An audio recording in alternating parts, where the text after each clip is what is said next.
Bonjour à toutes et à tous, salut à toi Marc pour ce nouvel épisode de Ski Chrono Débrief avec Marc Garcia, notre expert, notre consultant en slalom, en ski en général, en démo, en tout ce que vous voulez. Il est là en virage, serré, pas serré.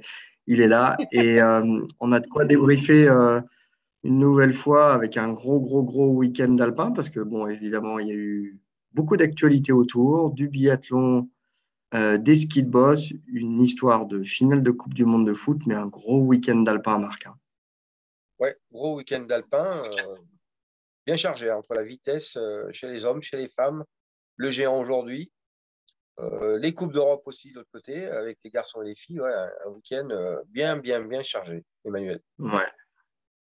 Alors, on ne sait pas où est la coutume, mais on va commencer par les garçons avec le début de la tournée italienne.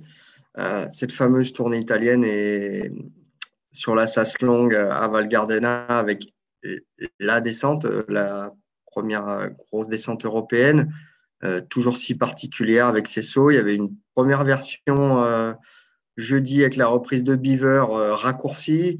Et samedi, il y a eu la vraie descente de Val Gardena avec tout ce que ça comporte, des sauts, de la glisse, de l'engagement et des grosses surprises. Et on a vu pas mal de Français devant Marc. Ouais, une belle piste bien préparée avec un petit peu les conditions pour la première sur la reprise. Mais nos Français étaient là, bien là, on va en parler. Kildé aussi, Odermatt. Enfin, belle épreuve là-bas sur Val Gardena. Vraiment, c'est toujours très belle cette piste, comme tu le dis, hein. Vraiment, il y a de tout. Il y a de tout. Des courbes, des bosses, des dévers, de la longueur. Ouais, et puis avec la visibilité, avec le soleil qui bouge, avec tout ça, il y a toujours ça rentre souvent très fort avec des gros dossards. Il faut quand même attendre un bon petit moment avant de savoir que le, le podium est safe. Et là, on se retrouve encore avec un gros podium. Bon, alors, Kilde qui gagne, bon, on n'est même plus surpris, hein. On a longtemps cru que Odermatt, finalement, il pouvait gagner enfin sa première descente. Il a failli sur la descente plus raccourcie. Et là, il fait pas de podium. Et Kilde, il maîtrise encore, hein. Ouais, parfaitement. C'est l'homme de la vitesse cette année, incontestablement. Donc, je veux dire que le féliciter, hein. De toute façon, il n'y a pas que l'idée. Les Norvégiens, ils ont ramené, ils ont ramené un week-end assez intéressant pour eux.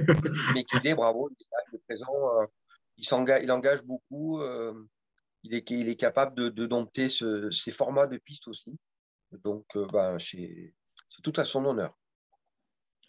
Ouais, et juste derrière, alors moi je l'écris assez souvent, mais c'est l'inusable. On écrit aussi sur skillchrono.com l'éternel Johan Claret. On ose à peine, on ne sait même plus quel âge il a. Et il fait deux sur la piste où il avait décroché son premier podium en Coupe du Monde. C'était en décembre 2009. C'était quasiment dans une autre vie.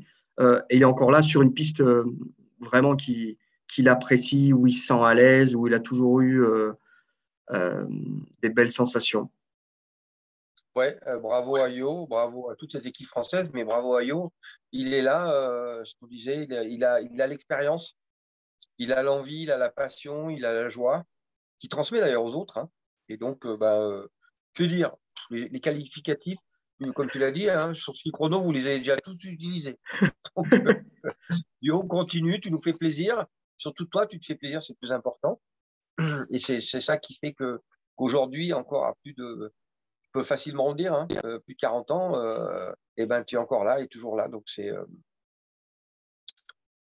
superbe, c'est magique, tout simplement. Ouais, c'est ce que me disait. J'ai eu cette semaine Yannick Bertrand, là, qui était son partenaire et qui est désormais son coach, euh, euh, qui me disait que il est tout simplement content d'être là.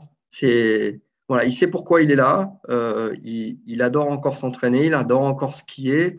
Et il me l'a dit, hein, comme tu viens de le dire, c'est un exemple pour le groupe, c'est un exemple pour les jeunes.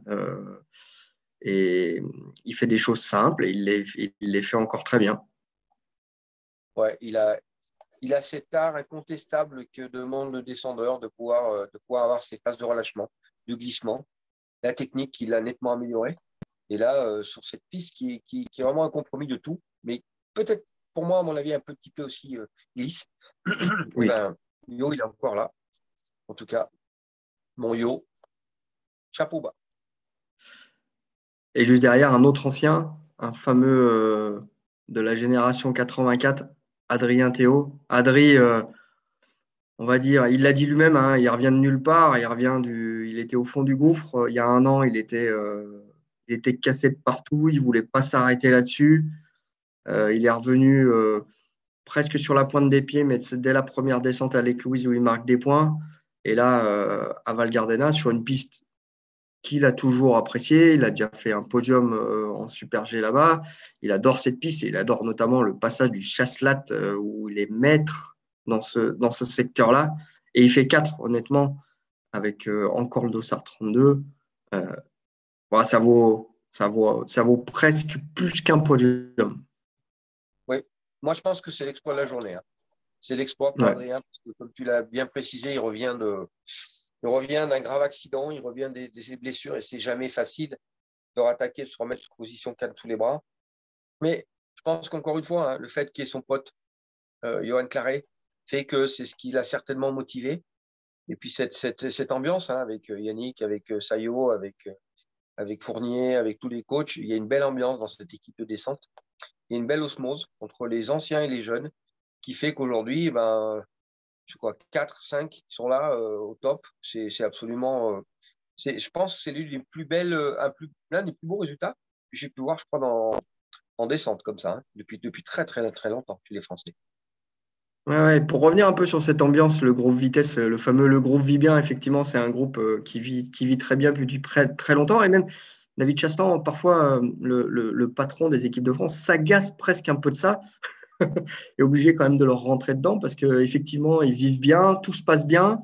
Et des fois, ça manque un petit peu de. Donc, je pense qu'il a dû leur souffler peut-être un petit peu dans les bronches quand même.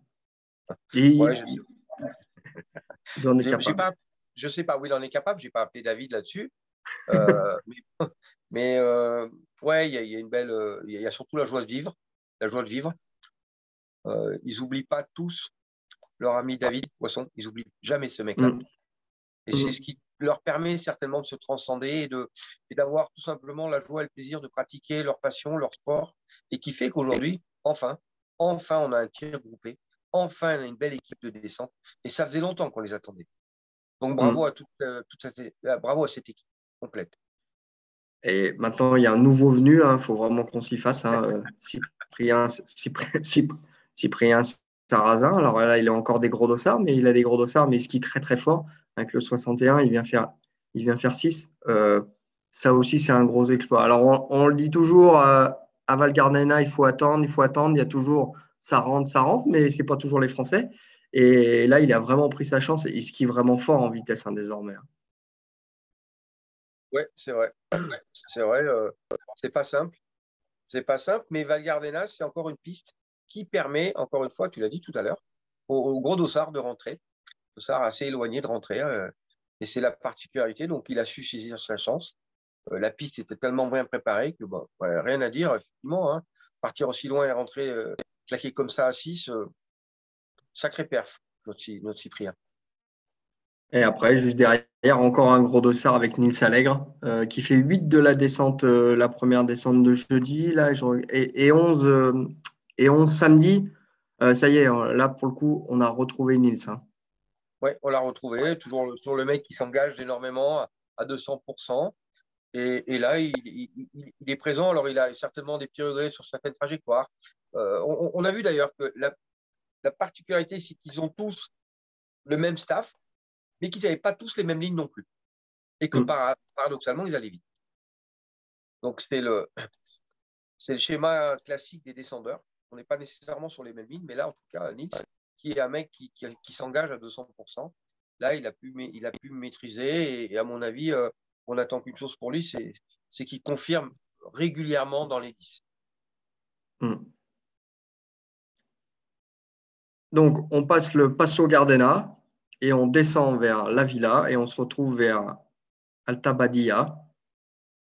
Et cette belle descente, cette belle piste de géant, la Grande Risa, qui est la classique, la première grosse classique de JS, même si la phase de Bellevarde, avec son côté atypique, a quelque chose de particulier. Là, on rentre dans le monument du géant. Et dans la série Monument de géant, va falloir se faire à l'idée que Lucas Broughton, il va bientôt être presque un petit monument parce qu'il gagne désormais dans 2 disciplines et quasiment tous les dimanches. C'est vrai. C'est vrai, les Norvégiens encore présents. Lucas Mm. était là, Christo. Oui, cette piste de géant, qui est, à mon avis, l'une des plus belles en géant. On l'a dit, la face très technique, très raide, mais c'est ce format type de piste qui est vraiment idéal pour ces géantistes.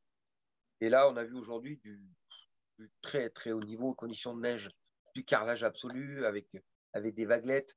On a vu que même les cadors avaient du mal des fois à tenir les skis. Lucas a parfaitement maîtrisé la situation. Moi, j'ai un regard particulier sur Odermatt, Mm. surtout sur la première manche. Et quand je l'ai vu skier, je me suis dit, oh, pour la première fois, Odermatt, j'ai eu l'impression que le fameux setup, justement, le setup, Ah le ouais. choix du ski, la qualité du ski, la préparation du ski, n'était pas à son avantage. Ça faisait longtemps que je ne l'avais pas vu comme ça sur du carrelage. Il a corrigé le tir, on l'a vu, légitimement, il a corrigé le tir sur la deuxième manche.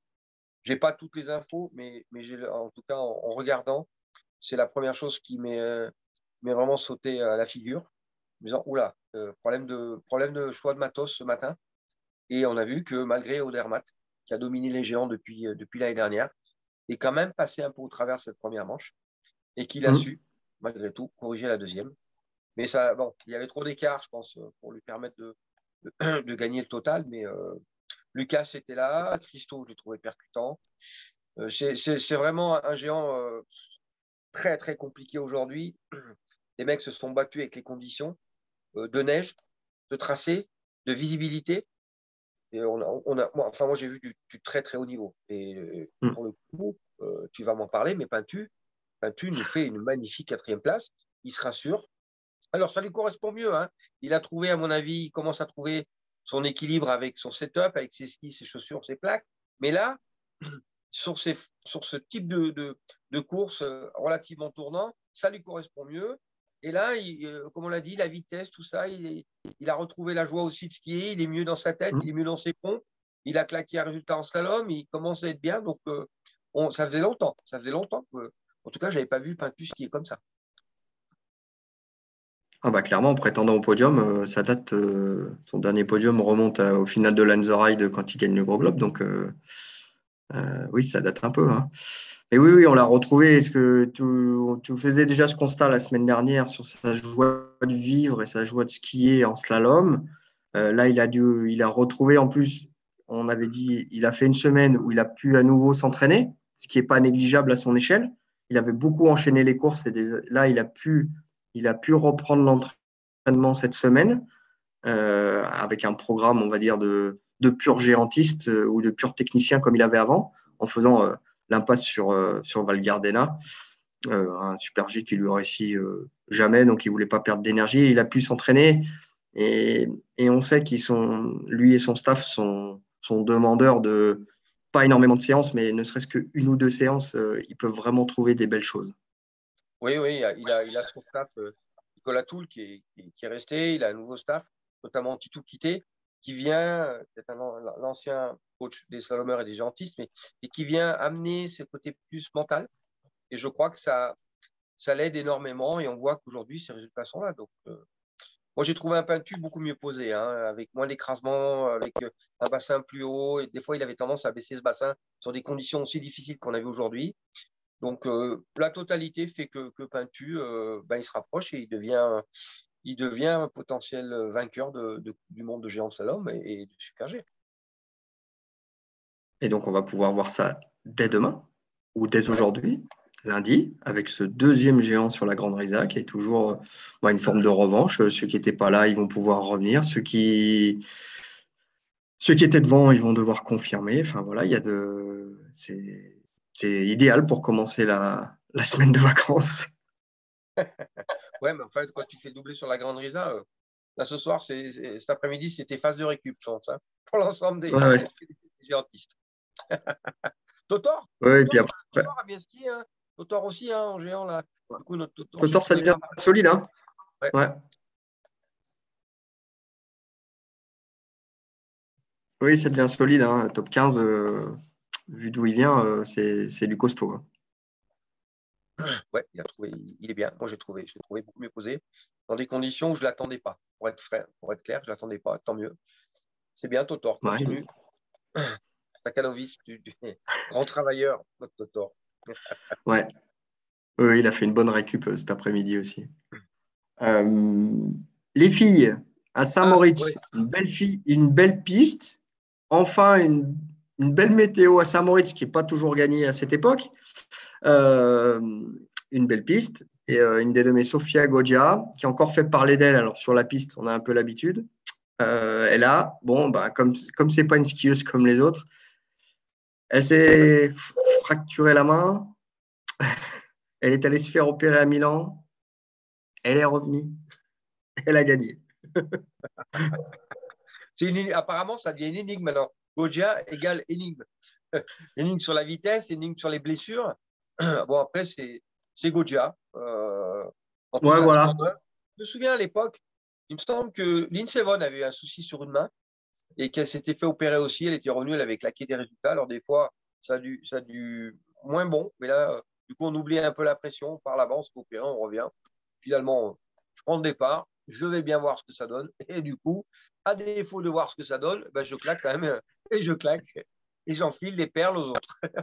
Ouais, on est à peine surpris. Alors là, c'est des circonstances qui font, mais finalement, sur la piste, c'est d'une simplicité impressionnante, hein, quand même. Sauf, ouais, elle se trompe jamais dans les lignes. Elle a toujours ce petit degré d'engagement, on va dire presque supplémentaire, qui lui a longtemps fait défaut, hein. Enfin, à un moment, elle en faisait trop, hein. Mais là, elle a trouvé vraiment le bon curseur, hein. Ouais, elle a toutes les qualités d'une nana qui va très, très vite en vitesse, tout simplement. Les prises de quart, l'engagement, comme tu l'as dit, ce qui est important, l'engagement, et cette facilité sur les bosses, les facilités sur les courbes. Que dire sur la Goja? Simplement la regarder et apprécier ce niveau de ski en vitesse. Et aujourd'hui, il y avait un super G. C'est pas Sofia Gaudia qui a gagné, une dénommée Michaela Schifrin, de retour back to business en vitesse, 77e victoire de sa carrière. Ça commence, ça, ça commence à faire fort quand même. Et Roman Miradoli qui va décrocher son deuxième podium en carrière, de sa carrière, pardon, après sa victoire à Lenzerheide. Et bah, une fois de plus, Roman à l'aise en super G, à l'instinct, quand elle ne calcule pas, elle avait perdu son ski en descente, elle avait ruminé un peu ça, et finalement, elle explique que ben, elle avait oublié et elle avait voulu oublier tout ça, faire abstraction des courses précédentes, et en réfléchissant un petit peu moins bien, dans le super G, de façon instinctive, ben, elle est clairement meilleure mondiale, hein. Oui. Alors, c'est un format suisse hein, avec énormément de bosses vallonnées. Et là, on a vu un super G, comme j'avais dit la dernière fois chez les hommes, hein, peut-être Ouais. plus orienté géant, ce qui a permis aussi, parce que Romane, c'est quand même l'une des filles qui est capable de faire toutes les disciplines. Elle est toute Mmh. petite, elle était forte dans toutes les disciplines. Et donc là, sur ce format que moi je considère avec ses mouvements de terrain, un peu plus typé géant quelque part. C'est pour ça qu'on a moins vu Gojak. Mais Chifrine est là, devant. Alors elle se rapproche tout doucement vers Ingemar, Mmh. Stenmark. Et puis Roman, ben, félicitations. Son Technos Bob doit être fin content. Ils ont trouvé le bon matos. Et puis surtout, elle a pu enfin retrouver ses sensations sur une discipline de prédilection. Parce que Romane, elle a la particularité, c'est qu'elle a une science de la courbe énorme, à mon avis, hors Ouais. du commun, et qui fait qu'en Super G, c'est l'une des principales qualités qu'il faut avoir, contrairement à la descente, ou voire même au géant. Donc, à Flaine, tout le monde doit être content, papa, maman et les amis. En tout cas, nous aussi, on est content Ouais, pour ça elle. fait. Oui, oui. En plus, c'est une toute petite équipe désormais qui était un petit peu en retrait. La petite équipe de vitesse, elles sont que trois, dont Camille Chiruti qui est de retour de blessure. Et c'est une toute petite équipe qui monte et qui commence à avoir de très bons résultats et surtout plus aucun complexe. Et Ouais, Laura Gaucher a repris sensation, ouais, a repris des 12, bonnes hein. sensations. Je pense qu'elle est Ouais. 12, elle nous fait un très très beau super G. Je pense alors elle est un peu déçue sur certaines portions, ce qui est normal. Mais bon, elle a de quoi se rassurer. Elle revient dans les 15. Elle se rapproche du top 10. Et puis, l'arrivée des petites jeunes du groupe, de qui déjà? On en a parlé tout à l'heure. À Ah, chaque c'est fois, l'instant. Tu veux ouvrir l'instant Greg Masson alors? de la petite qui nous fait une très très belle 22e place, je pense. Ouais, Aussi. Karine Smadja-Clément, ouais, ouais. Ah ouais, qui rentre avec un gros dossard et qui rentre sans complexe. Elle est à l'aise, elle était à l'aise sur cette piste en Coupe d'Europe. Ouais. C'est bien parce Et, qu'en fait, elle avait gagné des Coupes d'Europe il n'y a pas si longtemps que ça. Et là, du coup, ouais. enfin, on décide de la mettre parce que le quota lui permet. Et de ce fait, ben, je pense qu'il y a toutes les raisons de se satisfaire, justement, entre de temps en temps ben, continuer en Coupe d'Europe pour gagner et venir en Coupe du Monde, faire son expérience. Je pense que bravo à Karen, c'est très bien. Il faut qu'elle continue sur cette idée, en fait, sur l'idée de la programmation logistique importante. Oui, et puis en plus, en vitesse, en Coupe d'Europe comme en Coupe du Monde, il y a l'apprentissage des pistes hein, qui est vraiment indispensable. Hein. Donc, l'avantage, c'est qu'il y a aussi des Coupes d'Europe à Saint-Moritz chez les filles assez régulièrement. En Coupe du Monde, eh ben, elle peut s'aligner aussi, au moins sur les entraînements et aussi en course. Elles apprennent, il faut apprendre les pistes, il faut apprendre le circuit. Et c'est une fille, on savait, hein, enfin, elle a été médaillée mondiale en Super G chez les juniors.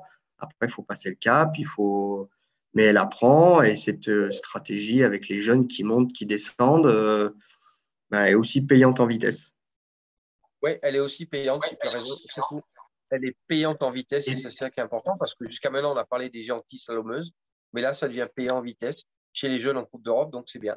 C'est très, très bien. et, et pour faire la liaison avec Roman Miradoli, Karen a marqué ses premiers points en géant en Coupe d'Europe plusieurs fois cette saison.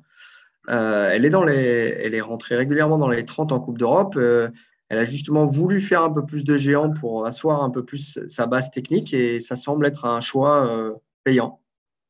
Oui, parce qu'en fait, il faut aussi savoir que le système, donc les fameux quotas, parce qu'on en a plus ou moins parlé, en fait, en Coupe d'Europe, c'est simple. Pour être. Aujourd'hui, elles sont 8, 9, je crois, au total en géant slalom. Elles sont 8, 9 et voire même 10.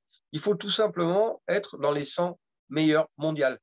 Non pas sur le classement WSL, c'est-à-dire le classement de la Coupe du Monde, mais là sur le classement mondial. Et c'est ce qui fait qu'on avait, jusqu'à maintenant, les dernières années, il y avait 5, 6 places. Et là, la densité arrive, la qualité arrive du travail. Il faut les laisser continuer. Et là, on arrive, je crois, pratiquement à 9 ou 10, qui est quand même parmi les meilleures nations du monde. Et c'est important de le signaler. Pardon. Et comme on parle de Coupe d'Europe, les techniciens ont plutôt brillé. Les garçons de Seb Brognier ont brillé cette semaine avec un podium de Léo Angno à Zinal en géant et deux podiums de, de Steven Amier en Italie à Oberhagen où il gagne. Et le lendemain où il fait 3 à Pozza, avec un plateau comme d'habitude, un plateau digne d'une Coupe du Monde. Hein. Vinatzer, enfin une dizaine de gars qui tournent en Coupe du Monde, dont Clément Noël qui a enfourché dès la première. Mais Steven, ça devient vraiment consistant. Là, faire deux podiums pour les deux premières courses, c'est vraiment solide. Hein. Ouais, c'est du costaud, on l'avait dit l'autre jour, hein, parce ils étaient à Val d'Isère, Léo et lui, les deux potes, ils ont très bien skié. Léo, c'est un petit peu moins bien passé, mais globalement, bravo à Steven. Je pense que Bastoun doit être content. Béatrice aussi, nous aussi. Ça fait toujours plaisir parce que, comme tu l'as dit, il y avait Vinasser, il y avait Yul, pas Yul, il y avait Lucas Herny, il y avait une armada de première série mondiale. Il y avait un gros, gros niveau sur cette Coupe d'Europe. Donc, ça c'est bien. C'est bien pour poser le travail technique et c'est surtout bien pour le mental. Alors maintenant, il va falloir qu'ils arrivent à passer effectivement dans les 30 pour la prochaine Coupe du Monde. Oui, il n'y a pas Courassa qui est juste derrière, hein, qui est vraiment pareil dans la trace de Steven aussi. Effectivement, bah, faut passer le cap. Le prochain rendez-vous, là, ils sont encore en Italie. Le prochain rendez-vous, ça sera à Madonna mercredi soir. Une piste en plus où on peut rentrer. S'il a fait froid, honnêtement, c'est une piste qui tient bien. Il y a toujours quelques gros dossards qui rentrent. Euh, c'est une piste qu'il aime bien, Steven. Et donc, ouais, là, pareil, le travail dans ce groupe technique, on en a souvent parlé, hein, de ce groupe technique B de Seb Brenier avec un entraîneur supplémentaire un peu plus dédié au slalom, là, euh, bah, travaille bien en géant, en slalom. Il y en a qui font les deux, comme Léo Angno. Il y a une bonne stratégie aussi. Là, ils sont encore allés faire des FIS. Ils sont restés en Italie pour aller gagner quelques points avant un peu de repos. Mais c'est un groupe qui marche bien. Et puis, bah oui, après, il faut passer le cap chez les grands. Ouais. Madonna, c'est une piste qui réussit bien aux Français depuis très, très, très longtemps. Je ne sais pas pourquoi. Les Français, on a toujours bien réussi là-bas, à Madonna. La raison, je ne peux pas l'évoquer comme ça, mais ça fait très, très longtemps que les Français se sentent bien à Madonna. Donc, Oh, on espère. c'est une grande classique des slalomers. Donc, comme on a quand même souvent eu des bons slalomers, c'est vrai que bah, Bastoun aimait bien, JP Vidal aimait bien. Enfin, à la grande époque, avant, à l'autre époque d'avant, tout le monde aimait bien. JB aussi a apprécié. Clément aime bien cette piste. Oui, oui. Mais en plus, Il y c'est a- un bel endroit. Les slalomers aiment bien skier le soir. je crois que Melchior avait gagné, Kili a gagné, Henri Bréchu avait gagné avant Sapporo. Il y a eu Ah Patou ouais, Bianchi. Il ne faut pas oublier notre Patou qui avait battu Alberto chez lui à l'époque. chez lui, ouais. Patou, c'était quand même parti. Il s'était farci Alberto à l'époque, là-bas chez lui. Donc voilà, ouais, ça nous promet encore donc entre le géant d'Alta lundi, le slalom de Madonna mercredi, il y a de quoi encore s'amuser cette semaine. Voilà Ouais, Marc. ouais. Ben je ne sais pas quand est-ce qu'on refait un débrief, Eh ben, on se retrouve Emmanuel. après le lendemain de Madonna. Hein? Allez, impeccable. Allez. Je vais aller Allez. affûter les sites quand même, hein, parce que ça va être un peu Hein? mouton là. Je vais essayer d'aller Ouais. affûter un peu les sites hein, pour préparer le deuxième d'Alta. Et puis Madonna. Ok, ça marche. Allez, bonne soirée à tous. Merci à toi Marc. Merci, Emmanuel. Salut à toutes et à tous et à bientôt. Ciao. Ciao.